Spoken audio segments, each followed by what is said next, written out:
to share with others. So just before we begin, to go over the purpose of our session is to provide an introduction to how we have used the CoP model to support the development of our theory of change, our implementation design, and our evaluation design. It's also enabled us to be adaptive in our programming, so we hope to be able to give some light on that as well. So it's certainly not an introduction to CoP as a concept, because that's a master's course worth of information, but we're just giving an overview here of how we've used CoP within our program. So before we go further, I'd like to introduce the presenter. So Saiku? Yeah, I'm Saiku, team leader, team leader for the SABI project. So I'm happy to be here, and we're happy to be presenting this to you. Welcome.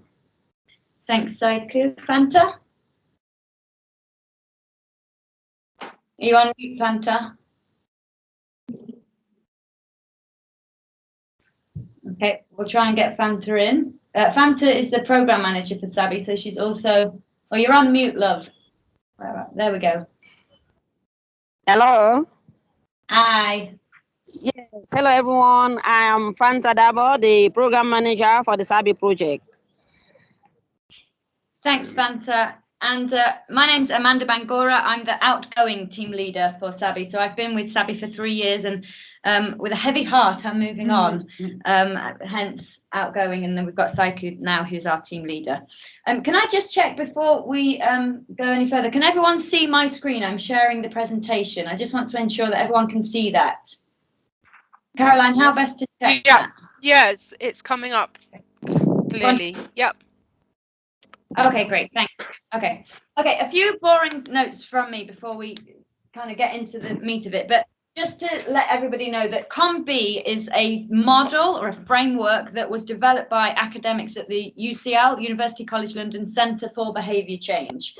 So there's more information about it in their book. Well, they've actually produced many books, but one book is the Behaviour Change Wheel. And at the end of this presentation, I give a link to where you can find that book online if you're interested. So the model itself has been developed on the basis of a literature review of 19 different behaviour change frameworks, all kind of peer-reviewed, developed by academics and circulating within the behavioural psychology field. It's got numerous applications, ranging from, you know, we can use this model to look at how we might enhance health-seeking behaviour, how we might reduce the prevalence of teachers flogging students, even things like helping farmers to respond to climate change, and even rolling out policy to encourage higher rates of tax payments. So it could even inform the way governments roll out their own policies. It's really applicable to many different things. So today, in our session today, we're going to take you through a role play of how we've used the CoP model for a particular aspect of our program. Fanta is going to be the program manager who's thinking through a problem she's facing, and Saiku and I will be facilitating her thought process using CoP. We'll then open up for Q&A, and following the session, we're very happy to share our theory of change, our field manuals, and our institutional capacity assessments, all of which have been written through that CoP lens. So over to you, Saiku. Yeah, thank you very much, Amanda. Like Amanda said, this session will be doing a role play, and Amanda and myself will be taking Fanta through the CoP model. Fanta is trying to address a problem in her program and design, and she wants to design appropriate intervention to address that problem. Okay, thanks, Saiku. So Fanta, tell us, what problem are you trying to address in your program, please? Getting women to participate meaningfully in decision-making processes at community level. Okay, great, but can you be a bit more specific? What exactly do you want women to start doing differently that they're not doing currently? I want the women to attend meetings, contribute to discussions, take leadership roles in action planning.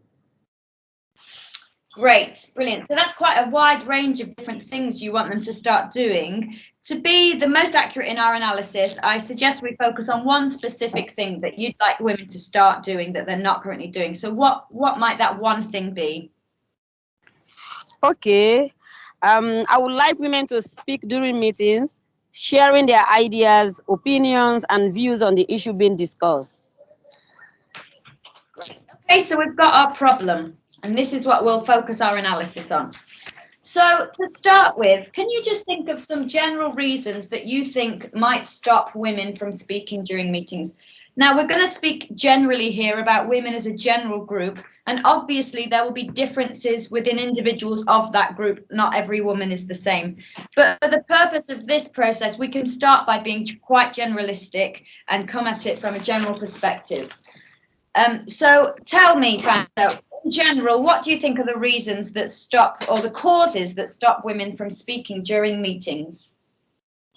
Okay, well, I think women in general, they are ashamed to speak in public because they have been raised to be quiet in public in Sierra Leone. And they might not have a good understanding of the topic being discussed because they have not been included in such discussions before.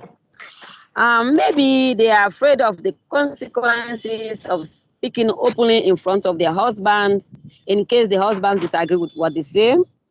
And generally, I think women don't think to raise their voice because they have not been doing so previously. It is the cultural norm for women to be quiet in meetings, and maybe they think it is wrong for women to speak in public. Another reason also might be maybe they don't have the public speaking skills or the language skills if the meetings are held in a different language to the local language. Um, anyway, I can't think of any more. What if I have forgotten some? Or what if there are causes that I don't know about? Well, that's okay, because this is our initial analysis of the problem. And we can do a first intervention design on the basis of this analysis, but we can always revisit the analysis as we implement that intervention and learn more. We might get more ideas about causes of this problem behavior. So we can come back to it, let's say maybe every 6 months, add in these new causes that we've become aware of and go through the similar process to help us adapt our program design. Before we move on, if I can jump in here, what about opportunities, Fanta? Do women have the opportunity to speak in these meetings generally, or do meeting chair people give the opportunities to women to have their voice here in these meetings? Oh no, they don't. Also, sometimes women can't even come to the meetings because they have held a time when they are busy with their work, their domestic work, you know, they are in charge. So these meetings, they do coincide, so they don't come. And if you're thinking about not coming, another opportunity, Fanta, do they have to travel for these meetings? Do they have the money to pay for the transport? Oh, yes. No, they don't have the money. These are all also reasons why they don't really attend, and so they can't speak. Brilliant. Okay, I think we've got a good initial understanding of the factors that prevent women from speaking their views and ideas during community meetings. Now let's look at the CoP model and what it tells us about how these factors influence this behavior we're trying to change. So the CoP model suggests that the factors that influence behavior can be split into 3 categories. Those categories are capability, opportunity, and motivation. Hence, CoM-B, because the CoM influences the B. But also, behavior can influence these factors as well in these 3 categories. So it becomes like a circle, like an influential circle. And of course, we should also note that capability factors sometimes impact on motivation factors, and opportunity factors influence on motivation factors as well. So it's quite complex, and we would certainly suggest you read more to understand more. But before we go further, maybe it's worth thinking about why do we even bother to do this? Why is it important for us to categorize and think about the different categories of behavior? Well, for us in SABI, it's helped us do 2 things. Firstly, it's helped us be systematic in our problem analysis, and that's reminded us to think outside of the box when trying to understand why people or groups behave in the way that they do. We often forget factors initially, or influencing factors, but the CoB model helps to remind us to think of a range of different issues that might be affecting behaviour. So why women aren't speaking during meetings. There's often lots and lots of reasons for that. Secondly, because the framework, as you'll see shortly, also provides suggested interventions, and these interventions there's evidence of their effectiveness in addressing certain categories of factors that influence behaviour. But we'll come back to that in a minute. Before we go any further, just to add that these three categories can further be subdivided into subcategories. So capability can be subdivided into psychological capability and physical capability. So psychological is around our knowledge, our skills, basically the abilities of our brain to process information and to have information. Physical capabilities are things like physical strength, stamina, and physical skills. Physical opportunities then can be split into physical and social opportunities. So physical are the tangible things in our external environment that will either enable us or inhibit us from doing certain things. So that might be money or roads or time. Social opportunities are the cultural norms or the social cues or the things that we perceive others will think about us or their expectations of our behaviour. And motivation finally can be split into reflective motivation and automatic motivation. And this is where the behavioural psychology really kicks in. It's quite complicated. But in general terms, reflective motivation relates to our interests, our personal beliefs of right and wrong, and our personal beliefs about our own capabilities. Automatic motivation talks about impulses and habits, and it's the automatic processes involved in emotional reactions. So that's a bit of an overview of the CoB model. Shall we go on? Oh, yes, Amanda. Yeah. The CoB model has just reminded me. Another issue might be that they are not interested in the topic being discussed. So they don't prioritize attendance at the meeting over their other work. And also, even when they do attend, they sit at the back. So it is not easy for them to speak out. Okay, great. Thanks, Fanta. I'm going to pop this up here in case it's blocking. So we've got our initial list of issues that we think are influencing the reasons that women don't speak out during meetings. Let's categorize them using COM. So, there we go. So we've got our COM, and we've got the 6 subcategories of our COM. And we'll start then with the first issue you identified, Fanta, which was women maybe are ashamed to speak in public because they've been raised to be quiet in public. Which category do you think that falls in? I think that is a psychological capability because it's about their confidence to speak. But wait, is it not social opportunity? Because the lack of confidence is affected by the social norm, right? Well, actually, for me, I think there are 2 separate issues here. We have cultural norms, which is one issue, and the other is the lack of confidence to speak. I think that relates to personal beliefs about their abilities and so suggests it goes to reflective motivation. Okay. Yeah, I agree. Is that all right, Fanta? Yeah. It's about, that is it. Okay. Next one then. Women might not have a good understanding of the topic being discussed. Where is that? Where should you fit that, Fanta? That's a knowledge. So psychological capability. I agree. Yeah, I'm with you there. Great.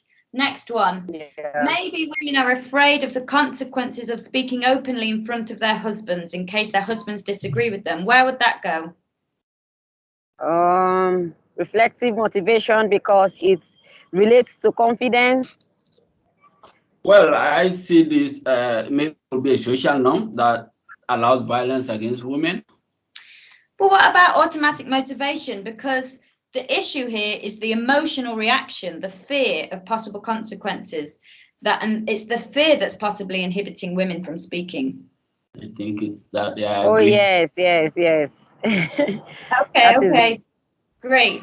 Next one then. Some women don't think to raise their voice because they've not been doing so previously. Fanta, where do you want to put that?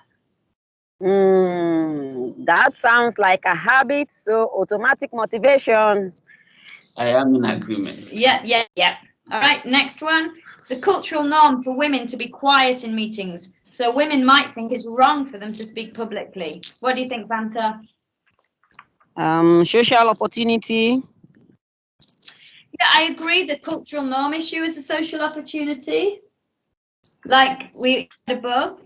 But I think it's split into two. So cultural norm is a social opportunity, but women thinking it's wrong for them to speak publicly as a result of that cultural norm is a related but separate issue. Oh, that part is a reflective motivation. Yeah, agreed. Perfect. Okay, next then. Maybe they don't have the public speaking skills or language skills. Psychological capability. Yeah, I think public speaking skills is probably psychological capability because it's a skill. But what about if we were to see it that the meetings are being held in a language that most women don't speak? That sounds like a physical opportunity to me, as the organization of the meeting is the barrier to their participation. Yeah. Oh, yes. yes, I agree with you, Amanda. Thanks. Okay, great. All right, next one. Meeting chair people don't give women the opportunity to speak. Where should it go? Social opportunity or physical opportunity? I don't know. But I have a contrary view because I think this is about giving having the tangible chance to speak rather than about perceptions or cultural norms. I think this should be a physical opportunity. Yeah. All right, last few. Meetings are held at a time when women are busy. Physical opportunity.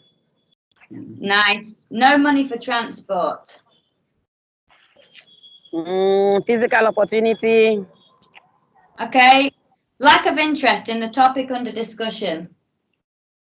Reflective motivation. Great. I think we're there. Are we happy with our categorization? It's good so far. Yes.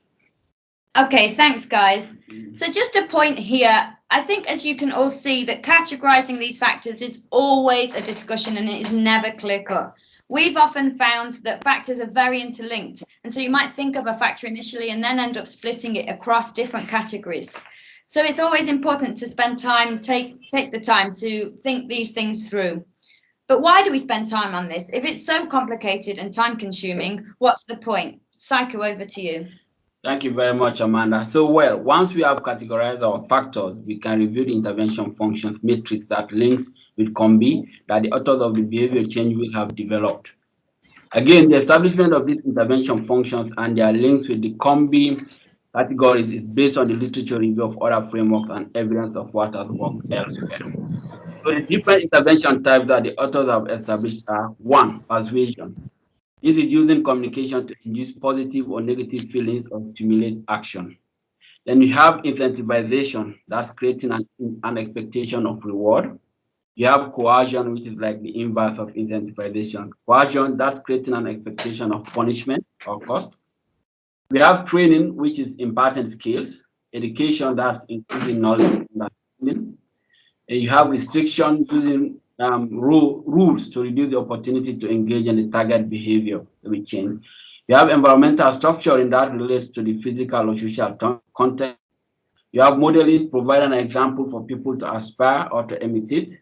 You have enablement, which is everything. This takes into consideration whatever has not been in the category. So it's increasing means, reducing barriers to increase capability, opportunity, or motivation. So this basically takes into consideration whatever has not gone into the previous factors. As you can see, the authors have helpfully outlined which intervention has been proven to be most effective for each of the COM-B categories. Once you've decided on the intervention type to use, you can look more specifically into the kind of activities you can deliver. But for time, we focus on this because we do not have much time now. We want to focus on the psychological capability and physical opportunity factors to go through this part of the process. And the behavior change will evidence suggests that the most effective intervention to address psychological capability are education, 2, training, 3, enablement. And the most effective intervention for physical opportunity are training, restrictions, environmental restructuring, and enablement. So we start with the psychological capability factor, which when we are just previously we said women might not have a good idea of the topics being discussed because they haven't been included before. We have already seen that the most effective intervention of psychological capability issues are education, training, and enablement. So looking at this, what intervention could we apply to address this? And what activities will we design specifically, Fanta? What about education through policy literacy sessions to share general information on the policy matters? And we could perhaps arrange pre-meeting sessions for women before the wider community meetings, where we could provide briefs on the topic being discussed. That's very good, Fanta. I think we could call that enablement. And what about the issue of women possibly not having the public speaking skills to meaningfully participate in meetings? We could provide training through a workshop to impact public speaking skills and enablement during that same workshop by giving women the chance to practice and perfect their public speaking skills. Excellent, Fanta. So let's move on to physical opportunities. We know that the best intervention to address this are 1, training, 2, restrictions, 3, environmental restructuring, and 4, enablement. Let's start with the physical opportunity we identified about meetings being held in languages that women don't speak. So what will you do, Fanta? But that is not something the women themselves can change. I don't know. Let me jump in there because it's a good example of the concept of system of behaviors. So the behavior change wheel tells us that behaviors don't exist in a vacuum. They occur within a context of other behaviors of the same or other individuals. So these different behaviors act as part of a system. If we select a behavior we want to change that is dependent on other behaviors, so in this case, we want to change women speaking in meetings, but that might be dependent on the language that the meeting is held in. We need to take that into account in our intervention design. Okay, now I see. So we need to try to change the behavior of others as well. Well, we need to consider the impact of their behavior on our subject. Whether or not we can try to change the other people who are influencing them, that's going to come down to affordability and practicability, how effective it might be, and other factors, which we'll look at next. So let's try to be as comprehensive as possible, and that will help us to choose what specifically we can focus our own intervention on. Okay, so to address the issue of language of the meeting, I could try to restructure the environment by persuading the meeting chair before to conduct the meeting in a local language so that everyone can understand. Excellent, Fanta. Thank you very much. And other ways to encourage meeting chair people to restructure the environment and hold meetings in local language would be to ensure that all field staff always use local languages when they address community meetings, thereby setting an example for people to follow. Yes, and both of these interventions and action could also be applied to addressing the issue of meeting chair people not giving women the opportunity to speak during meetings. When we are speaking to them about the language to use, we could also ask them to ask specific women for their opinions, and our field officer could model that behavior also. Excellent, Fanta. And for the issue of meetings being held at times that women can't attend? Let me say environmental restructuring. We should ensure our field staff always facilitate meetings to accessible times and ask meeting chair people to do the same. I've got an idea. It says restrictions. Why don't we introduce a restriction that puts a rule in place to say that chair people have to hold meetings at times when women are less busy, otherwise they'll be punished. Thank you, Amanda. But as well as I do that, it's not likely to be accepted by stakeholders here. So you might end up just annoying them to the point they start to resist the change you want to bring about. Oh yeah. Okay. Acceptability is key. Yeah. We'll take that out and we'll come back to that point later. Yeah. So next, physical opportunity issues. Then women often sit at the back of meetings, so they cannot easily contribute to the idea of the discussion. What will you want to do? We will bring about environmental restructuring by ensuring meeting participants always sit in circle so that everyone is equal and able to participate. Great, great, Fanta. I think those interventions will go a long way to trigger change in the way women speak out during community meetings. But it's quite a lot to do, isn't it? Do you think we can do it all? Amanda, can you help us figure out which activities we can actually deliver in our program? Sure, let me have a go. So we've always found that we come up with more ideas than we can actually deliver. We've already mentioned a few issues to consider during our conversation. So things like affordability and practicability and acceptability, as we just exemplified. Mm-hmm. So again, the behaviour change wheel provides us with a helpful tool to be able to determine which activities we should select to deliver. That is called appeases. So appeases. A, affordability. Is it within the budget that we have available? Practicability. Can it be delivered as designed, given the time that we have, given the skills of our staff? Effectiveness and cost effectiveness. Is there any evidence that this intervention will have a great effect on the behaviour you're trying to change? What about acceptability? Will it be judged to be appropriate by relevant stakeholders? Or in my case, are you just going to annoy everyone and end up making them resist what you're trying to deliver? Side effects. Are there unwanted side effects that you need to think about when you're designing your activity? Or have we gone offline? No, we're there. Or do you think that the activities won't have side effects? Equity. Will this activity reduce or increase disparities in the standard of living for different sections of society? And finally, we added our own. So the behaviour change wheel is just appease, but we added a second S for sustainability. So will the behaviour change likely be maintained following the end of our intervention? And a good example of that is if you're seeing like the issue of women not having the money to travel to meetings, if you start giving out money for your action that you design is to give money to resolve that opportunity barrier, as soon as you end and you stop giving money, that opportunity barrier is going to pop back right up again. Yeah. So it's not a sustainable action. Mm-hmm. So we're not going to go through this now due to time limitations, but it's just to say that you could use those criteria to decide whether or not or which activities you want to prioritize for implementation. Okay, we've gone a little bit over time in terms of our presentation time. And this is just a very brief overview of how we've used COM-B to identify and diagnose the behavioural problem we want to address and how we've used that to analyse and design an intervention. You could take this further in developing your theory of change by thinking through the changes you intend to bring about as a result of your actions and the assumptions that underlie this change pathway.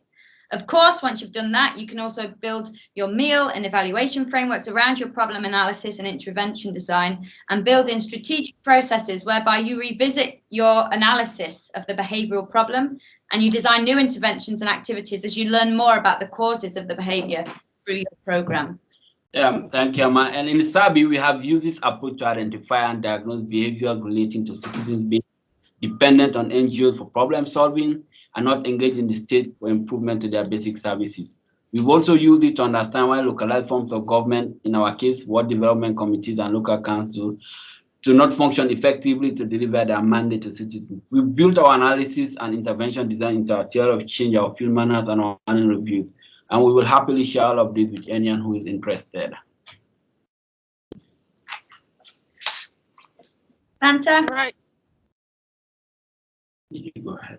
So the final point really is just to say that before we do move on to questions and answers, we politely remind everyone that we're development professionals who've done our best to apply this incredibly rigorous academic framework to our programme. We're not COM-B or behaviour change wheel specialists, but even though we're not specialists in that framework, we've found it extremely useful in thinking through the rationale of our programme and what we're trying to achieve. If you're interested to learn more, we highly recommend the Behaviour Change Wheel book, and there's the link at the bottom there where you can buy it online, or you could get in touch directly with the UTI for Behaviour Change. There's around 200 people on the model, which is where we talk about it, and we're of course very happy to share any learning related to applying the framework to work in the development sector. So please do get in touch if you're interested. Thank you very much. Thanks everyone. Any questions? Thanks everyone for listening. Thanks so much, Amanda, Fanta, Seku. Yeah, let's open up to questions. Feel free to come in directly. Anyone?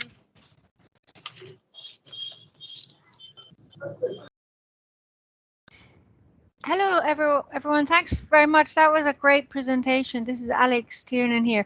I just have a quick introductory question. Where did you hear about CoM-B and also the behavior change wheel? How did you end up choosing that as a model that would work for your program?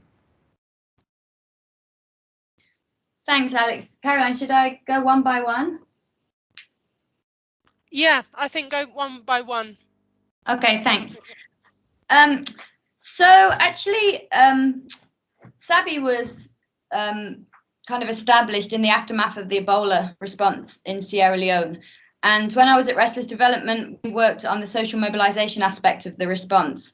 And we developed a range of tools to try and change behavior from citizens in terms of their reporting of illnesses and deaths. And so we were kind of looking at a lot of different behavior change frameworks for that program. And I recognized that that kind of approach would be appropriate when we're talking about trying to get citizens to engage with the state. So it was really just through Google. I just did some research to look at different behavior change frameworks. And then I heard about the summer school at UCL, and I was very lucky that I got the chance to go on that, and that's where I learned about it. And I came back and I shared it with the team, and everybody agreed that it was a helpful and relevant framework for us to use, and we've just kind of gone with it from there. Great, thank you very much. Thanks. This is Grania here. Thanks so much to all three of you. That was a really good presentation, and it's great that you used sort of a role play, because I think it really helps to make it more engaging. I suppose just from my perspective, it would be great to know if, from your analysis of this CoM-B, has it led to any sort of adaptation in strategies, or helped to kind of think of, actually, once some strategy is not working and we really need to change to look at another? Or has it really, as you said, maybe given a lot of ideas of different strategies, but just having to prioritize a few? That's a good question. Do you want to respond, Simon? Yeah, thank you very much. Yeah, so what has helped us is the second part of your question, where it has allowed us to prioritize and determine what we can do based on the APIs. So we go through, is it affordable, practical, and all that, and then select which activity we think might most likely deliver and respond to the issue that we have identified. So like we said, it has been used to through our theory of change. So it's already built in to select the kind of strategies we want to do as we go along. So certainly change some approaches as we go along, because based on the theory of change, including who we need to talk to. If we're like system of behavior changes, at one point we realized initially SABI was not designed to include district councils in our intervention, but at one point we realized they have to be included, because we realized without the district council, it's very challenging to get the WDCs to function properly. And the district councils have the mandate to respond to service requests, to demands from citizens. So yes, to answer your question, it has helped us prioritize, and has also, to some extent, determine what strategies we use in response to changing context. Yeah. Amanda? I think you covered it all. Thanks, Saiko. Yeah. Okay. Go ahead, Fanta. Yes, I was also going to say, for the different community groups also we are working with, initially, like for 2017, when we did assessment of these structures, we analyzed them in our own way and suggested interventions. But like this year, we use the CoM-B model to really run that analysis, and we've realized that maybe some of the interventions we've planned earlier, others we are also doing it, and so looking at the CoM-B and the analysis we did this year gave us the opportunity to adapt our program and better support these structures to take them to the next level.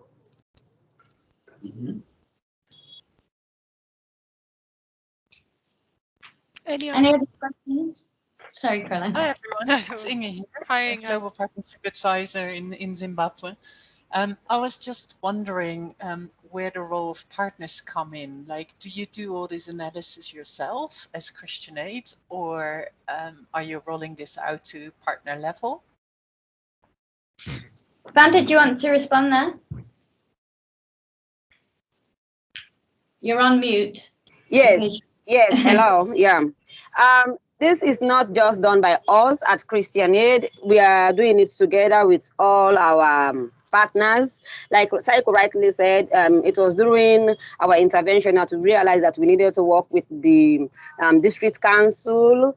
So what we did was, where are we going to start working with them? So it's our partners that did the assessment, and together with them, we did the analysis using the CoP model to know exactly what interventions are needed for us to, how are we going to work with the district council, and how are we going to ensure they support our programs, and to ensure also the sustainability of SABI. So it's not us at all of these analysis. So we are doing it jointly with our partners, so they're involved in all the stages. Sometimes, in fact, we just they've been training CoP from different sessions, and when issues are there, sometimes we just give them to say, this is the situation, use the CoP model to analyze your situation and suggest to us interventions you think that will solve these problems, looking at the CoP model. So it's not only us at Christian Aid. That's wonderful, thank you. Do you know if your partners have used it in other projects, like non-Christian Aid partners as well? Before answering that, I would just add that so I think it's probably important to say that we facilitate the process, because as you probably recognize, it's quite complicated and quite complex. So people are getting used to it now, definitely, but it's a process. And people are starting to pick it up, yes, but so far we've facilitated the discussions with relation to SABI. I'd just add also that we have an example of one of, so SABI's got a grants pot, and we put out a call for proposals, and we got a lot of proposals in, but we felt that the strategies and the activities that were designed were not very comprehensive. But there was one specific one, we really liked what they were trying to aim to do. We just felt that their activity project plan wasn't going to reach that aim. So we brought them in and we helped them go through a CoP analysis, and that informed their design. They then resubmit their proposal and it got approved. And we're now seeing that the implementation of that project is having tangible impacts on the way in which paramount chiefs collect taxes locally and then pay precepts back to local councils, which I know you've met a paramount chief, haven't you, Saiku, Yeah. who's never done that in their entire tenure as a paramount chief, but now are doing it. So we've got tangible examples of it being effective as well. In terms of using it elsewhere, I know I hear the language used a lot, but I don't know, I couldn't say that they've definitely been through a very comprehensive, systematic process on other programs. And I can't speak specifically to the CoP, but I've been approached by one of our partners who submitted proposal recently, and they said they are going to use SABI processes in their application. So I'll assume CoP is part of the analysis they thought of using in their submission. Yeah. And sorry, one last thing is just to say, like, you can apply this to anything. We apply it to our management of partners. Why aren't partners submitting their reports on time?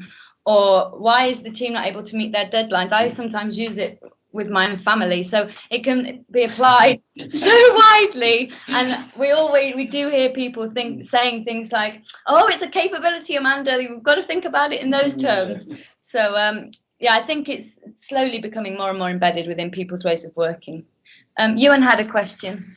Hi, so I'm just in the room with Amanda and Saiku. Yeah, mine was on the evidence and all the stuff you pulled on from UCL. I guess a couple of questions. Is it because it's based there, is there any evidence you thought didn't apply properly or didn't work as well in the Sierra Leone context, or because it's like a framework that you apply the country context to, it can work anywhere? And I guess follow-up question, having done the work, do you think it's sort of pioneering? Do you see any other organisations that have done it in Sierra Leone, and can you sort of feed that back to the team at UCL and say, oh, here's how it adapts with the cultural environment in Sierra Leone? I'll answer the second part, and Saiku and Fanta are probably better placed to answer the first part. But the second part is we emailed them recently and kind of gave an update. Oh, we've applied it in this way, and they've actually asked us to provide any evidence of change that the model has contributed towards achieving. And the professor that kind of led I think she's the lead on the whole centre, has said that she's putting together a what was it, a case study of the impact of her work, and she would like to reference SABI within that case profile. So that would be really cool, and that would kind of be a good opportunity for us. Yeah, but relevance in Sierra Leone, Saiku? Yes, so we just mentioned this issue of working with one of our grantees who has been working with district council to ensure they generate more revenue. And it was the chief administrator who told me it has never happened since he started working in Sierra Leone, where a paramount chief has declared the expected amount they will be collecting for the year and share the total number of receipt books they will be doing. So that has helped. And also, we have research that quantitative research, which is particularly significant, that showed us trust has improved across our communities, and the way people engage service providers. We also have anecdotal evidence similar to the one I just mentioned, where we went to a community and we informed people. Our partner informed the community members that come June 2020, SABI will be leaving. And the response from all of them was, it's a blessing that SABI is leaving, because that will allow them to show that they have learned SABI processes, the way of engaging the state and demand for improved services. So for them, they are absolutely fine that SABI is leaving. So it shows us that we have, and that was the response to the issue of dependency. Before, when you go to a community and you say, oh, what are you going to do about it? And they will say, oh, SABI and Christian, what are you going to do to ensure we get a health unit? What are you going to do to ensure we get a school? But now we can go to communities where people will say, oh, no, I will talk to the district council, I will talk to the district health medical team. So that tells us there exists slowly and steadily people are moving beyond the dependency that we noticed earlier when we started implementation. Maybe just another few things to add. I've seen that, so the Centre for Behaviour Change does consultancy work, and I've seen that they've done some work for ActionAid. So I think that's another place, another international development agency that's kind of learning from what they're doing.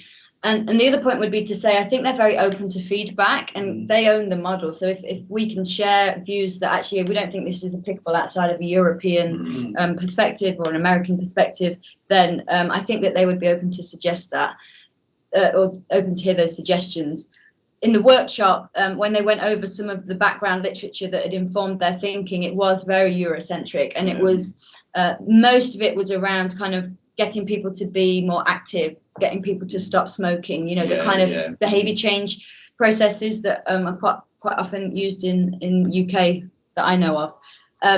But I did feel that because it's a very general framework that you use to help you think things through, you can then apply your own cultural knowledge, your own cultural kind of relevance within that framework. And we've now been talking about this for 2+ years, and I've never once heard anyone say to me that doesn't apply here, that's not relevant. So I think it's generally quite adaptive. Sure. Any other questions, please?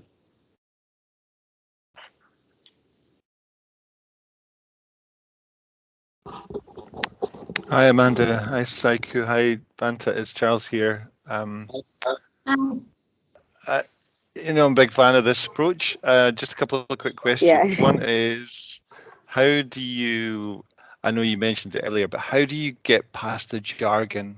It's a big problem with these kind of tools, jargon, like political economy analysis, full of jargon, and get down to the locally understandable language. And the other question, I guess, I don't know if you've covered this, is does this help with reviewing your theory of change? How does it relate to your theory of change? Sure, shall I go first? Yeah. So in terms of locally understandable language and getting past the jargon, I think we try to address that by just talking about things a lot. So obviously we kind of ran through that very, very quickly, but we've been discussing this with partners. We've had like a half-hour discussion on what is capability, what's physical capability, what's psychological capability, and we use a lot of examples. And so I think we're almost at the point now that, I mean, to prepare for this, for example, Psycho Fanta and I sat for half an hour and just went, oh, that would be that, that would be that, that would be that. So with practice and with kind of a deeper understanding, more experience to rely on, I think it becomes part of your processes, really. So it's not, I wouldn't say it's been a inhibiting factor. I just think that we've made sure that we've allocated enough time to get a shared understanding of what we're talking about. In terms of theory of change, so we've used it to diagnose our problem. So our theory of change document, which you'll get either today or tomorrow, Charles, the problem diagnosis uses COM-B to say that we think that relationships between citizens and state are in this way because of these issues. These behaviours then influence the relationships that hold, which influences the way in which the state responds to citizens. And then when it comes to our change pathways, we've said, okay, if this is the problem, and we've literally outlined, as you saw in the presentation, that table, almost to that level of detail. This is the problem, this is what we plan to do about it, and this is the change that we think will occur as a result of it. And then we've created our kind of less detailed change pathways that then take that through to kind of impact level change, which is improved relationship between citizens and state, and resultingly improved service delivery. But you'll see it tomorrow, and we'll share that with the group so everyone can see how we've kind of referenced it.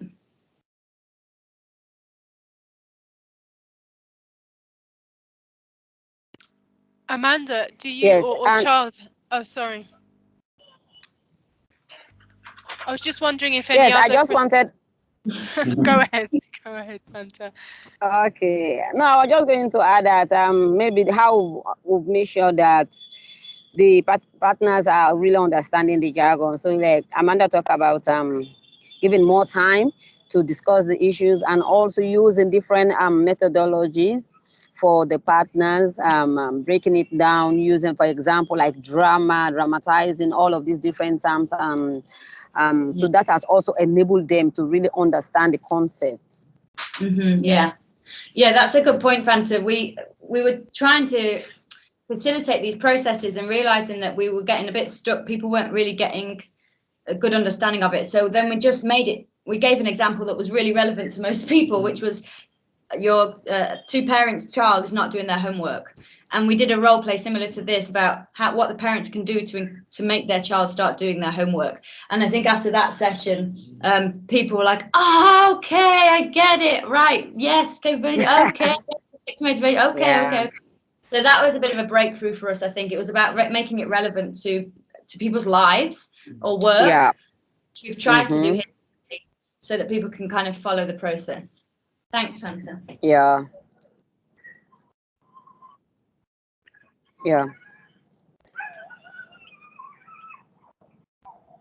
Right, thanks. Amanda, I was just wondering, or Charles, is this the first time that the COM-B model has been shared with other Christian aid programs, or is there already kind of take up in other programs? I can say, so we wrote a briefing note about COM-B and how we've applied it. It's on our website, so happy to share that. And we've tried to get that out and about, but to be honest, I wouldn't know if any other programs have taken it up. A few people have actually come to us and asked for more information, and we kind of make ourselves available, but then people get busy, and we end up not crossing paths kind of thing. But we've certainly talked about SABI and the governance community of practice, but I can't remember, did we speak specifically about COM-B, Charles? I think we mentioned it to some extent. I mean, the one thing I would say is that I guess different programs use different tools. SABI's really ran with this one, and I think you guys have personally kind of championed it. And what you've told us today reflects kind of the amount of work you have to put in as well. I know other programs maybe have used things like political economy analysis or power analysis or a kind of a more nuanced gender behavior analysis. And in many ways are the same kind of thing, but and people use the same types of structures and same types of ways of trying to understand and analyze behavior and then opportunities to change that behavior. But I think we are, looking out to talk more about this and get this more widely understood, particularly how it relates to wider. So we were just talking about this recently. One of the learning products we think we should come out of SABI would be how this kind of behavioral psychology approach can relate to the sort of wider political context approach in terms of trying to find your way through a theory of change. And like I say, every program is going to be different in what's expected of you, but that's one of the, I think we're going to do more learning on that. Yeah. So we'll be hopefully putting something out that talks a bit more about that, about how it works on gender, how it works on politics, how it works on those kind of naughty, difficult governance accountability problems this program's really tried to attack and solve. So watch this space. Great, thanks. Yeah. Thanks, Charles and Amanda. Thank you. Looking at the time, we've got three minutes left. Any other last questions or comments? Hi, hi everyone. It's Barry here from Social Doubt Direct. Apologies, I had to join a bit late because I was in another meeting, but really value the presentation and the discussion. One last question was just have you had any comeback from any quarters about the methodology with a critique of it from the sort of, just because it is a sort of behavioral psychology based approach, which some people, there are some people who are a bit agnostic about that and see it as a slightly, can be when abused, a bit slightly manipulative approach. But I don't know if anyone had, had that kind of response. Probably not. But what's your experience? I think it's a good question, and it's interesting because when I was first on the course, I remember thinking to myself, if I come back to kind of senior management at Christian Aid, possibly DFID, and say, let's apply a behaviour change approach. I'd been made aware that there'd recently been circulated a briefing note within DFID saying we don't do behaviour change stuff. So I was thinking, I can't come back and use that kind of language. And I said to the professors that kind of developed it, I just can't use that language. People will be put off by it. And they said, like, don't worry about what you call it. It's about how you apply it. And that's why we call it COMB. I mean, actually, we go beyond COMB and we use the intervention functions as well, which is actually the behaviour change wheel. But we just don't use that language because we don't want to put people off right from, the get-go, just because of the language we use. So because we talk about it as COMB, I think we don't get that initial kind of, what? And then we take the time to explain it. And we haven't yet had anyone say that it's manipulative or inappropriate. Most people, well, we don't talk about it widely with external stakeholders, do we? But all of our partners have kind of really become accustomed, maybe. Yeah. No, and you've clearly really married it in an interesting way to a values-driven approach. So I was just wondering what, that was useful. That was a very useful response. Thanks. Great. Thanks, Barry. Okay. Amanda, any last points before we close? Well, just to say, obviously, I'm moving on, very sadly, but I've given my personal email address on the presentation there, so feel free to reach out to me or Psycho and Fanta, fully indoctrinated. Absolutely no expert, but we'll try our best. Certainly try our best. But I found that the academics that own this are very receptive and very open. I am a pioneer of the approach. I do think it's really facilitated us to think things through clearly with SABI, think through what we need to do, but also evaluate what we've done. It's been incredibly helpful. So I couldn't recommend it highly enough. And thank you for everyone for joining. Yeah, thanks so much, Fanta, Amanda, Seiko. really appreciate all your efforts in doing such an engaging presentation as well. Yeah, and it's just amazing to see as well the evidence of replication, effectiveness, the flexibility, the fact that you can use it in absolutely every situation. I'm definitely gonna use it on my family later on. Yeah. So yeah, just a massive thanks to everyone. And yeah, I'll publicize this internally on Yammer and tag you all and the MEL CoP people who couldn't make it, and I'll share the recording, Amanda, so you can put it on the SABI website. So thanks so much for your time. Thanks for organising, Caroline. Great. Thank you. Thanks, everyone. Take care, everyone. Thank Bye. you. Bye. You too. Bye. Thank you. Thanks a lot. Bye, everyone. Cheers.